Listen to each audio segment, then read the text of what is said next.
Hello everyone, welcome to my new video. আজকের এই ভিডিওতে কথা বলবো যারা বাংলাদেশ থেকে মালয়েশিয়াতে পড়াশোনা করতে আসতে চাচ্ছে এবং ভাবতেছে যে আসলে পার্ট টাইম জব করতে পারবো কি পারবো না, তাদের জন্য এই ভিডিওটি। অনেকেই আমাকে কমেন্ট করে জানতে চেয়েছে যে ভাই, পার্ট টাইম জব করে কি লিভিং কস্ট তোলা যাবে? তো তাদের জন্য এই ভিডিওটি। আমি রানা হোসেন, আমি পড়াশোনা করতেছি সিটি ইউনিভার্সিটি মালয়েশিয়াতে মাস্টার্স প্রোগ্রামে।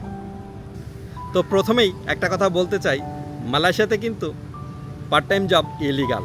স্টুডেন্টরা এখানে এসে পার্ট টাইম জব করতে পারবে না। তারপরেও সব স্টুডেন্টরা এখানে জব করে, তাদের কোনো সমস্যা হয় না। এমনকি আমিও জব করি, আমারও কোনো সমস্যা হয় না। আমরা যেহেতু বাংলাদেশ থেকে আসি, ম্যাক্সিমামই মিডিল ক্লাস, যার কারণে আমাদেরকে জব করতে হয়। তো কোনো সমস্যা নেই, আপনি জব করতে পারবেন। তো এখন আসি কী ধরনের জব করতে পারবেন। এখানে ম্যাক্সিমাম স্টুডেন্টরা রেস্টুরেন্ট, 5 স্টার হোটেল এবং শপিং সেন্টারে জব করে থাকে এবং তারা মিনিমাম 10 RM পে করে পার আওয়ারলি। আপনি যদি ব্যাচেলার স্টুডেন্ট হন তাহলে আপনার ক্লাস কিন্তু 3 থেকে 5 দিন হবে এবং মিনিমাম আপনি 2 দিন ছুটি পাবেন। এই 2 দিন কিন্তু আপনি কাজ করতে পারবেন। তো আমি যদি হিসাব করি তাহলে আপনি মান্থলি 8 দিন কাজ করতে পারবেন।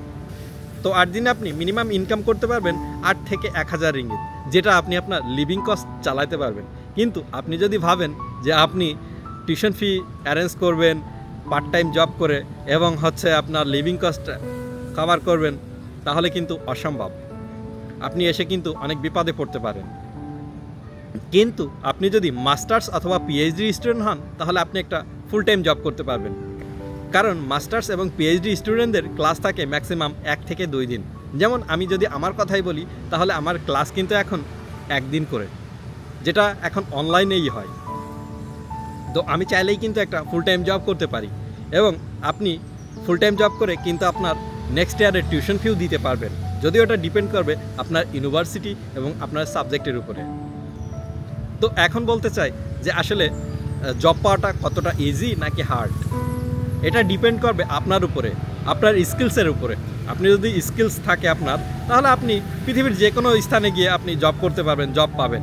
যদি আপনার কোনো স্কিলই না থাকে তাহলে কিন্তু জব পেতে একটু কষ্ট হবে। এবং মালয়েশিয়াতে জব ক্রাইসিস আছে, এটা সবাই মোটামুটি জানে।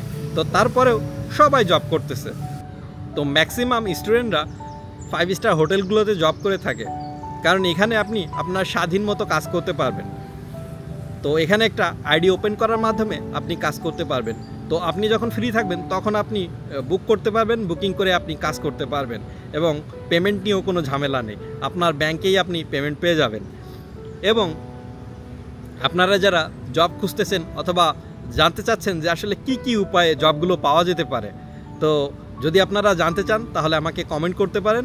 আমি একটা সুন্দর ভিডিও বানাবো আপনাদের জন্য যে আপনারা কিভাবে মালয়েশিয়াতে আসার পর খুব সুন্দরভাবে জব পেতে পারেন। তো আজকের ভিডিও এতটুকুই। ধন্যবাদ, দেখা হবে নতুন কোনো ভিডিওতে। আল্লাহ হাফেজ।